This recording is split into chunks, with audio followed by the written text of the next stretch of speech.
27 MCQ થી હવે ચાલુ કરીએ। આકૃતિમાં એક થર્મોડાયનેમિક્સ પ્રક્રિયા દર્શાવેલ છે। આકૃતિમાં દર્શાવેલ બિંદુઓના દબાણ અને કદ નીચે મુજબ છે। ચાર મૂલ્યો છે। આપણી પાસે એવી પ્રક્રિયામાં તંત્રમાં 600 જૂલ ઉષ્માનો વધારો થાય છે। 600 જૂલ ઉષ્માનો વધારો થાય છે। ક્યુ ગણવાની આવશે।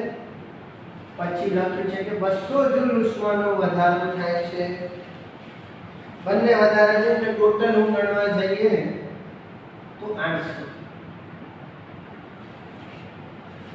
બીસી પ્રક્રિયામાં 200 જૂલમાં વધારો થાય છે। એસી પ્રક્રિયા દરમિયાન આંતરિક ઊર્જાનો ફેરફાર શોધો।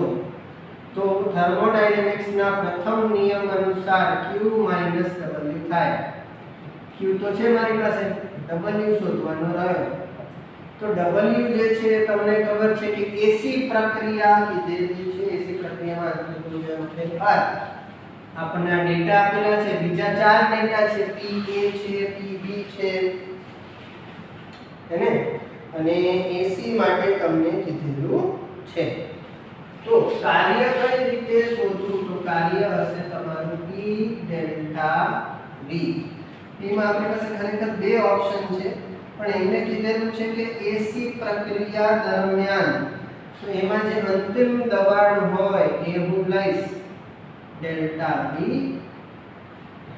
તો PB આપેલું છે કઈ તમે 8×10⁴। ડેલ્ટા V ડાયરેક્ટ લખું છું બેટા, 5 ને 2 બાદ કરીએ એટલે 3 આવે। 8 તેરી કેટલા થશે? 24 અને 1 ઘાત આવશે 4 - 3 એ આપણે 240 જૂલ। તો ડેલ્ટા U બરાબર Q - W।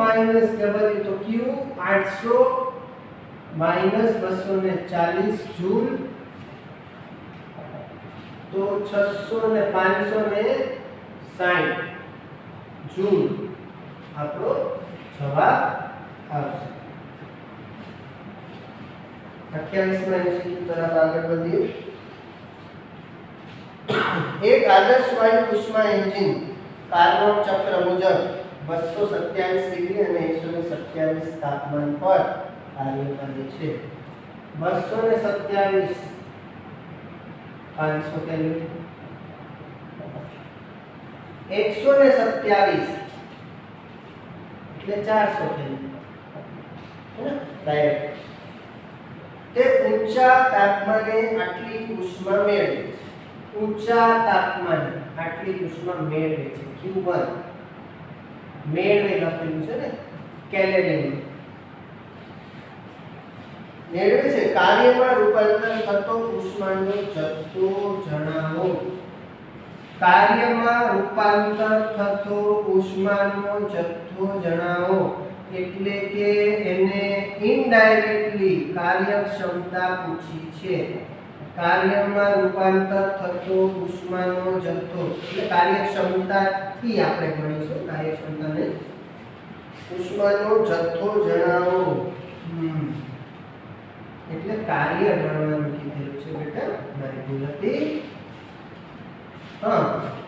તો આપણી પાસે બહુ સિમ્પલ રસ્તો છે।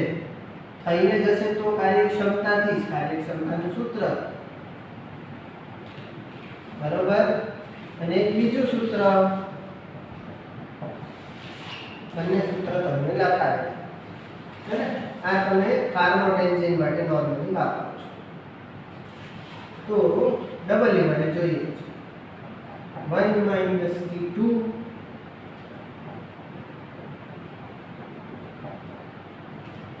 T1 Q1 W કરતા બનાવીએ 4/5 લસા લઈએ તો 5 - 4 1/5 આનો જવાબ આવ્યો। અને ગુણાકારમાં 6/4। તો તમારા જવાબો કેવા છે? કેલેરીમાં છે કે નહીં? યસ, કેલેરીમાં છે। તમારો જવાબ આવશે 6 ના છેદમાં 5, તમારો જવાબ આવશે 4.8 10 ની 4 ઘાત. કેલેરીમાં લીધું હતું આપણે, તો કેલેરીમાં તમારો જવાબ આવશે. ડન. ફરી કદાચ કોઈ ભૂલ થઈ હોય સમજવામાં તો બે તાપમાન વચ્ચે કાર્બન એન્જિન કાર્ય કરે છે. ઉષ્મા પ્રાપ્તિ સ્થાનમાંથી આટલી ઉષ્મા શોષવામાં આવે છે. તો એને લખ્યું છે કે મને કાર્ય શોધીને દેખાડો કેલેરીમાં. તો કે કાર્ય કેટલું થાય કે T1 T2 આપેલા છે, T1 આપેલું છે, તો કાર્યક્ષમતાના બે સૂત્રો આ ને આ કમ્પેર કરી દીધા. બે સૂત્રને W ને કરતા બનાવી દીધું, મૂલ્ય કમ્પેર. 29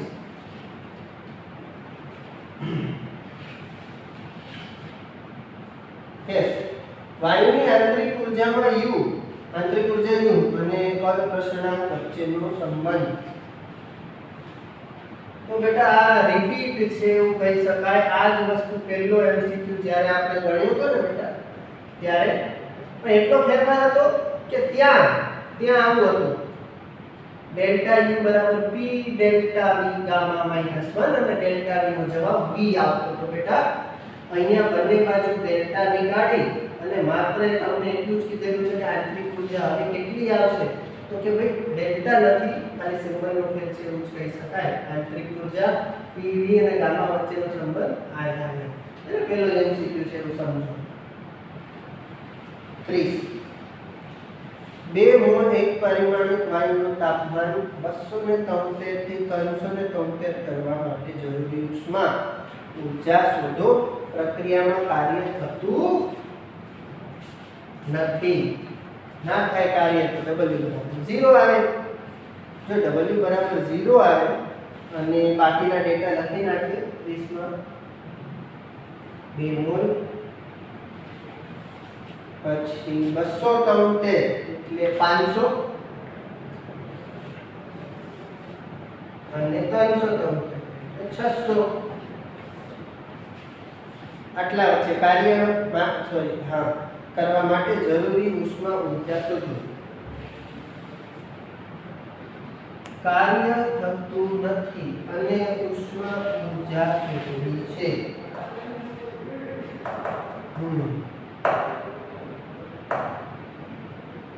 પ્રક્રિયામાં કાર્ય થતું નથી.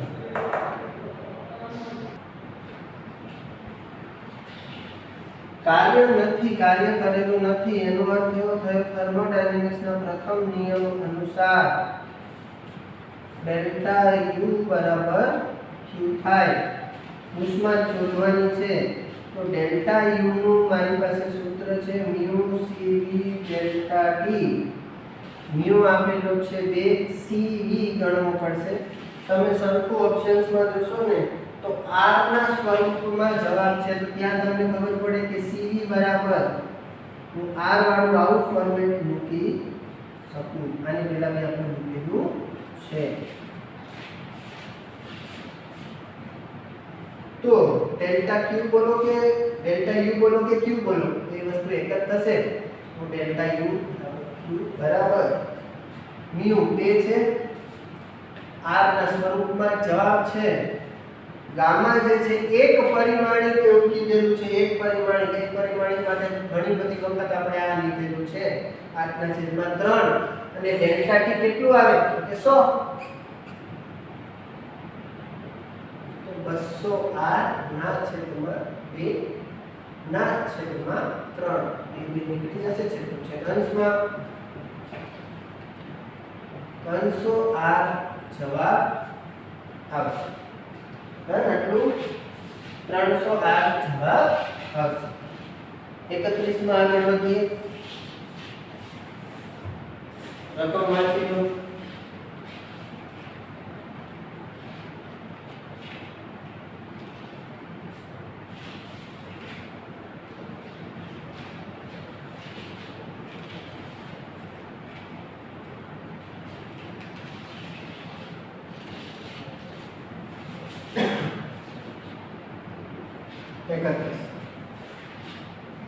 અચળ કદે 5 મોલ અચળ કદે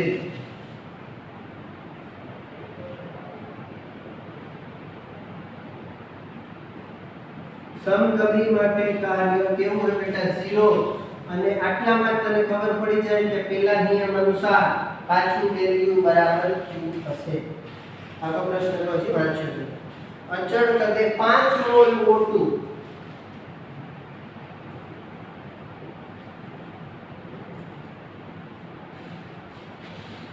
5 મોલ O2 નું તાપમાન 10 થી 20 કરતા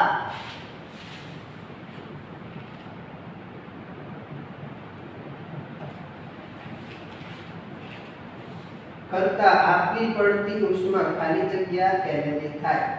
Cp આપેલું છે, R આપેલું છે, ઉષ્મા ખાલી જગ્યા થાય કેલરી થાય. અને Cp આપેલું છે 7.2 કેલરી પર મોલ ડિગ્રી સેલ્સિયસ અને 8.3 જૂલ પર મોલ કેલ્વિન. અને R નું મૂલ્ય તમે કેલરીમાં કરવા જાઓ ને આવું આવે. આપેલું નથી પરંતુ લખી શકો. તો Q બરાબર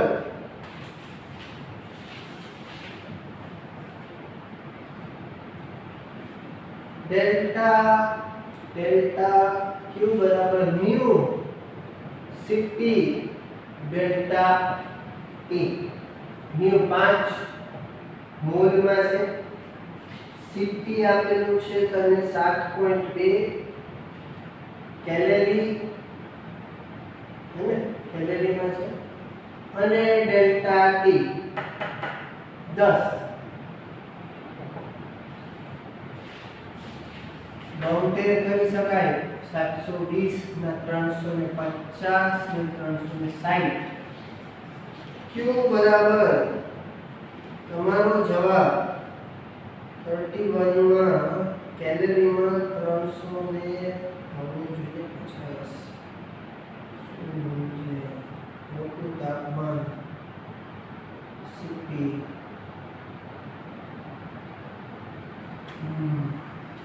ડેલ્ટા U બરાબર Q છે. તો CV લખવું પડશે આપણે. ડેલ્ટા U બરાબર થશે હે ને. તો CV ની વેલ્યુ આપણે શોધવી પડશે. CV ની વેલ્યુ શોધવા માટે તો આપણને આટલું તો ખબર જ છે કે Cp CV ગામા એન્ડ જો R ના સ્વરૂપમાં જોવા જઈએ તો આપણી પાસે ડાયરેક્ટલી છે CV નું mu R ના છેદમાં ગામા -1 જેને તમે અલગથી યાદ રાખવાનું કીધું હતું. તો ડેલ્ટા T જોઈએ 5 R તમને 2 કરી દઉં છું અપ્રોક્સ છે ને 9 8 7 અપ્રોક્સ. ગામા એ પ્રમાણે એક પરિમાણ છે O2 છે. O2 માટે ગામા ગણવો પડશે કે આપેલો છે. O2 માટે ગામા ગણવું પડશે. ગામા આપેલું નથી. તો આપણે કન્વર્ટ કરીને Cp સુધી લઈ જ જવું પડે. આપણી પાસે બીજો કોઈ ઓપ્શન નથી. અધરવાઇઝ તમારે O2 નો ગામા ગણવો પડે. બંને રસ્તેથી જવાબ આવી શકે. બરોબર. તો Cv ને કન્વર્ટ કરવું પડશે જેમાં ગામા ન આવતો હોય અને Cp આવતું હોય. આપણી પાસે બીજો કોઈ ઓપ્શન નથી. ફરી કહી દઉં કદાચ કોઈ કન્ફ્યુઝ થયું હોય તો. સર જે ડેટા આપેલો છે એમાં કીધું છે કે સમકદી છે તો W0 તો ડેલ્ટા U બરાબર Q. તો Q નું ડાયરેક્ટ સૂત્ર આપણે અપ્લાય નહીં કરી શકીએ. Cp થી ઓનલી જવાબ મેચ થતો નથી. અને જ્યારે બી આવી પરિસ્થિતિ આવીને ઊભી રહે તો ડેલ્ટા U બરાબર ડેલ્ટા U નું CV વાળું સૂત્ર બેટા યુઝ કરવું, ના કે Q બરાબર Cp વાળું. mu આપેલો છે તે તાપમાન આપેલા છે, શોધવાનું તો Q છે પણ આના જેટલું. અને ડેટા આપેલો છે Cp અને R.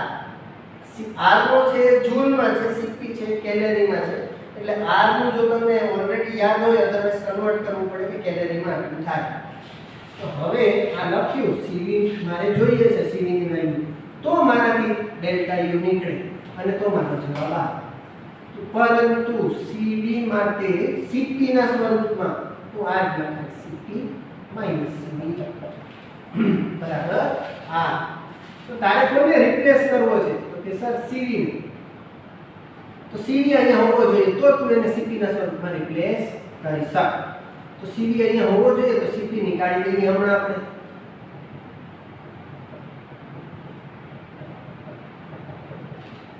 બરોબર.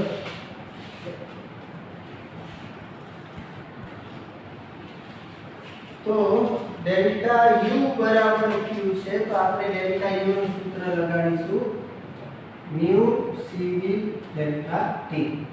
આપણને ડેટા આપેલો છે CP અને R. તો પહેલા CV મેળવવું પડશે તો CP CV બરાબર R થશે અને CV બરાબર CP R થશે.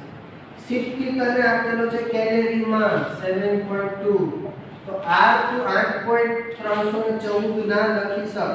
એ જૂલમાં છે આ કેલેરીમાં છે. કેલેરીમાં R બરાબર 1.987 કેલેરી પર મોલ કેલ્વિન આવે.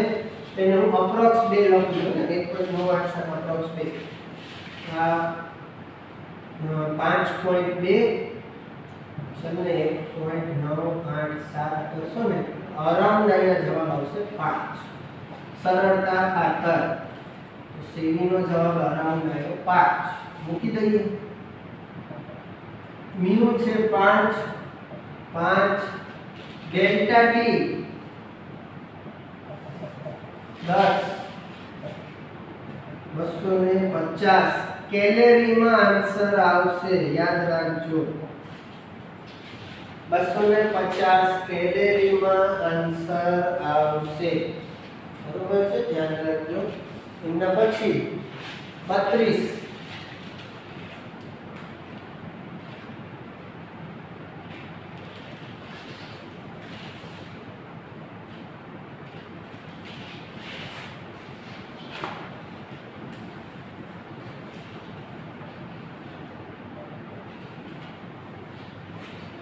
ABC પ્રક્રિયા દરમિયાન થતું કાર્ય 50 જૂલ અને ઉષ્મા 20 કેલરી છે.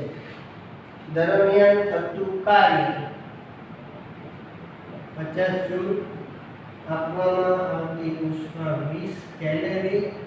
કેલરીને જૂલમાં કન્વર્ટ કરવું પડે તો 4.2 એટલે 8.4 જૂલ થાય.